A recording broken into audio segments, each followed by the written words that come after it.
birrii sanitti hin ergine birriitti hin ergine wal jaalatanii iyyuu baay'ee turre ganaadha birriitti hin ergine bakka akkanumatti yeroo duraa kufee tokko afsiru maalaan waada mara galee fi waada seensifate amma sootee waada akkanatti jedheen jette waadi kanarraa hiikin jedheen jette bakka eeganan barbaanne ani sin barbaada waan si taasa'uu didee bichaadha kanan jaalala keedha biyyan sin jaalala sin barbaada si malee nama biraan suquu jedhaan ofiimmoo shiidhaaf yeroon qabuun jiraabi dadhabe jedhaan na dhukkuba jedhaanii narra fedhaan ofirra fuuldaaluma irra bulaa ishiin immoo maal goota gisee jettuun baroo laan irratti waa hojjedhaa hin murati ijoollee wajjin waa hojjedha jedhaan ishiin immoo kana amanaan jirtu dhiisuudhaaf immoo waada galtee waada seessise ishiin immoo waada sodaatti biyya ormaa jirti waan ta'eef kan gidii waaqayyoo xiqqeenya qabu waaqni guddaadha. Ishiin immoo waada san sodaatti dhiisuudhaaf inni immoo si dhiisen jedhuun jiraata gabbaate sirumaa biloo gochuufillee waada sodaatte ishiin waada seessise giddumaan. Har'a meeshii kan akkam gooti kanan jedhu sirraa moo yaada ishiidha fudhachuu barbaade beektaa bubbiyyee. Tole tole.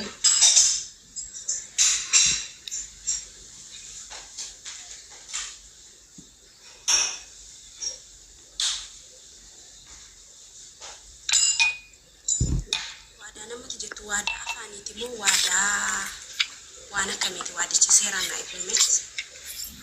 Waada jechuun hin jiraa miiree si malee nama biraa fedhu wanta akkasii waliin jedhanii waada wal galfatan sii galee ishiin illee si malee nama biraa hin fedhu inni illee immoo si malee nama biraa hin fedhu ishiin jaalatteeti miti giddumaan seensifate waada giddumaan irratti du'e giddumaan ishiitu waada ishii galche bakka eegamee nama rabbi sodaatu ta'e waan seensifate wattu waada galteef bakka maal gootere harrabbi caalee maal turare isheettee galteef harrammoo dhiisuudhaaf waada san sodaatte ishii waaqatti kakkattisa sodaatte jaalachuudhaaf immoo inni xiqqoo ishii taasee deega isheen taasee kun deega fudha isheen taasee mataan dhukkubee narra fayyadaan ofiimmoo irra foolaanumarra bula. Amma ishiin ollaan akkati seechisu kun maalidha jettiin ayi ollaan irratti nu wayii qaba jedhaa. Amma giraata qabbaamte beetii koo waan akkanaatti naan mari'atte ayi ani godhin jirti qorsa wayii siifa fida nama wayii irraa hin jedheen tanaan immoo si bira dhufe waada jechuun immoo yaa walii kakatan kan jiraa miire inni singatu wanillee singatu waan akkasii waliin jedhan giddumaan immoo kana keessa ishii galche giddumaan nagaa keettee gidduma eganaa innuu nama rabbi sodaatu ta'e akkas naan jedhee ka jirtummoo waada seenteef. Sigale malee wanta birrii wanta akkasii keessan galleessaa kanarratti mee maal jettaa kanan jedhu kanan qashtii koo. Kuffaa birriitti laachuun dhiisuun ishee bareedaadha. Waadaan immoo dura inni waadaa eeggachuu qaba. Inni immoo waadaa isa eeggatee hin jiru. Waadaan kun waan cabuu danda'udha daqiiqaa lama gidduutti. Waaqayyo naa dhiisatti waaqayyo mankaan kadhachuudha. Namni kun nama isheef ta'u miti. Sigale nama sobaa nama gizeedhaa ishee barbaade namatti fayyadamuu dhufedha malee nama onneerraa ishee jaallatu miti. Waada gashuu maaltu barbaachisa? Waada sana immoo waaqayyooti jilbeeffattee sobeen waada gareeraa garuu namni kun waadaa kun fudhanne jettee waaqayyoon kadhadhuu irratti kadhachuudha. Wanta tokko waaqayyo waan ishee godhu tokko qabu. Ishee miti kan balleessaa jiru isadha waan ta'eef kan balleessaa jiru. Inni isheen barbaadu artistii fi kaddaamaan wal biraan bareedan. Dhaggeeffadhu sitti nima. Sigaleen artistii fi kaddaamaan beektamtee kaddaamaa jechuun ana artistii jechuun immoo ibsa jira. Wal biraan bareedan. Wal biraan bareedanii bultiif illee waliin taatan. Dhuguma sitti hima. Filannoon keessan eenyuun ta'uu qaba beektaa gabaree kan qonnaa kutu kan hojii hojjetu kan gita kun gita ishee malee deemte ishee nama. Kun immoo ishee miidha malee ishee fayyadu. Artistiin biyya keenyaa kun sobduudha. Dubartii meeqaa wajjiniin bulaa oolte maaliif bakka sirban bulaa an buluu dubartiin dabbaa agarsiisaa ooltu meeqatu jira achi kan ishee caalu kumaatama jira. Hin soba inni waa argateetudha kan inni ishee wajjinaa so'uun barbaada. Wayi dammoo waa barbaadee ishee gaafachuu sodaatu. Yeroo inni xaxxedhu isheenis xaxxechuu yeroo inni duukaasa'u nagaa gaafachuu maaliif akkas goote akka ittiin hin jenne ishee jechuun hin qabdu. Inni waan barbaade haa godhu nagaa gaafattee ayi biiziidhaanis siifan dawwala rakkoon qabu itti jijjiiramaa deemti ishee. Isa booddee yoo dhuguma dhugaa ishee jaallata ta'e amalli isaan qeeyyaramannes dhugaadhaan ishee jaallate ishee wajjin haasa'a. Yoo dhugaadhaan isheen barbaanne ta'e ammumarraa addaan ba'ee kanaaf itti ariifattee duukanaa sayini farankaasee tokkotti hin argini maaliif akkas gootatte akkan gaafanne simmettee bakka nama nagarree dhiisu. Sigale dawalee fi dawaluu online irra taa'u baate iji kee argu. Okay. Qoqoy amma ishiidhaan bilbilittuma haasaa amaara gumaan nama ishii jaalate fakkaata. Amma akkuma tettee bilbileefuma jalaa kaasee taasifama qabdi moo cufteetuma zim jechuu qabdi. Yeroo tolee jalaa kaastu yeroo tokko jalan kaasuu dhiftu yeroo hunda gisee laattanii fi jalaan kaasee. Maaliif si kabajaan jiru? Yeroo tokko itti inni si jalaan kaastu. Jalaan kaastuutu margatu sana. Isheenis onlaayinii irraa teessisan ilaalee jedhee. Onlaayinii irraa teessisan. Akkam? Fakkeenyaaf inni onlaayinii irra taa'an miti isheen immoo onlaayinii irraa baatu. Inni onlaayinii irra hin jiru miti isheen immoo onlaayinii irra galtu. Akkattiin isa garaa guddishee. Sii galee? Fakkeenyaaf kan isheen biyya ormaa jirti maatii ofii tasa bilbilee ishee barbaaduu danda'a waan hedduu jira. Tasa bilbilanii maatiin irra galcha. Isaaf jettee irra galte yaadu. Akka isa ilaaluu bichaa irra taa'uu qabdu.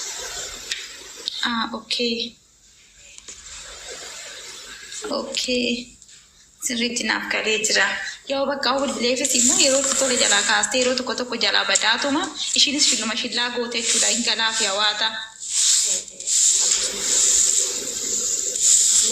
Innis beektaa kaayaa ol bareen madiira hojii isaa kennuu fi keessa isaatti matee inni jaalalaan qabameen ture miidhamuu barbaadu se'echi sin barbaada wanta akkasitti ho'isa ishiinis maal gootee dhuguma seete kana dura jaalattee beektu natti fakkaate waa dagalteef natti fakkaate garuu mucattii so kana dura jaalalaan miidhamtee ittiin deebitu.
Innaa akkas jettaa miire bakka akkuma jette haa ta'u akkasuma jedhaan jechuudha.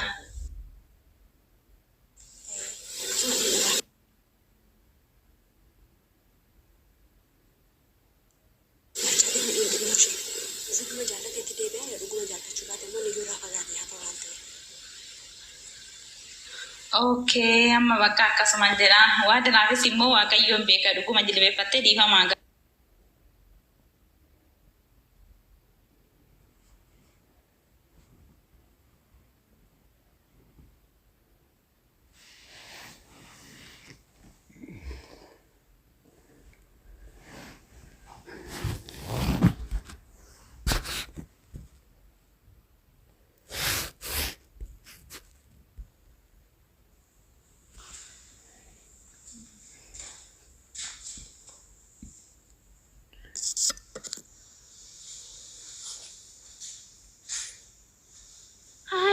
Akkam nagaa keetii jira nagaa kodha uffata maashiniitti naqeen dhufaatii heerfoonii kaawwadheera haasa isin dhaggeeffadha.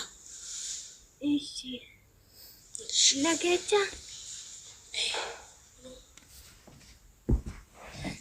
hawwiitu baay'ee tokko si galata.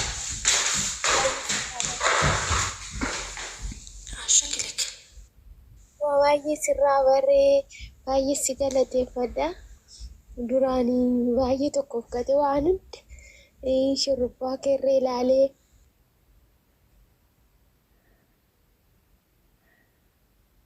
baay'ee gurgursaan jira galatoomii tokkummaa waan si gaafa daawwita hirkanii Dubaay dhufe waggaa 3 amma anirree dhiiratti hin ergu beektaa waa'ee dhiirarree miidiyaa dhumarra ilaaleen dhaggeeffadha.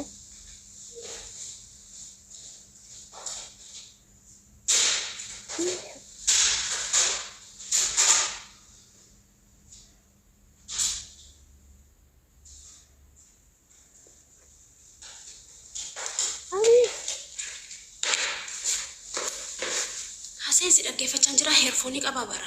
Ishi tokkommoo waan itti gaafa dhawwee Dhaggeeffadha haasa'e.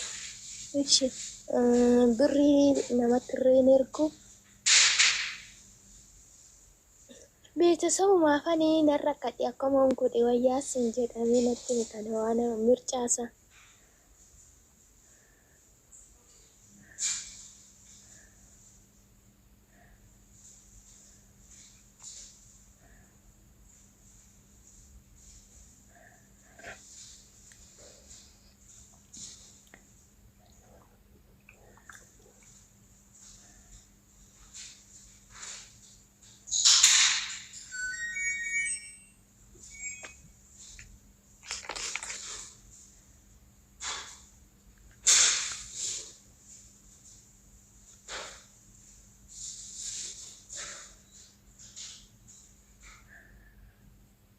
Awi dari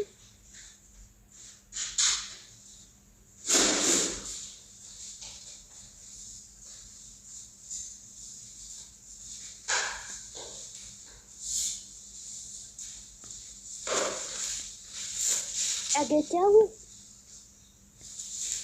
Asirra deebisee dhaggeeffachaa jira. Amma beektaa duraanis beeruuti yookaan nama jedhee nufi homaan godhanne lafa bichaan bitadhee banarree jammarsiiseen dhaabe idduutti amma beeksisumatti kana jedhe baankirraarree birrii takkan qabu kun erganas dhufe iyyuu duba hoggaa sadi guutufanu baankirraarree saantiba takkan qabu bakka asiinuun kana fite jedhe asiin natti dhufama asiinuun fite jedhe akkattanii dhiisuun nabeeyamee akkamuun godhinaa wayyeesuma bichaa natti. Maaltu maal ta'e maatiin kee maal si godhani? Beeksisuma waan rakkadhe. Manni keessi ijaarame dhumeera. In dhumne banarree iddoo danneessanii kanatti rakkatame kana haadha kiyyarree bana ijaarsise woona siifite kana dhume woona siifite kana rakkatee naan jedhanii matataa natti guuru baqqaashe naan rakkate dhiifama garuu warra ofirra hin jaalane. Warra keetiif akka gootu ji'a 2 ji'a 3tti birri 200 bulchaa argita. Ji'a 2 ji'a 3tti ji'a 3tti takka.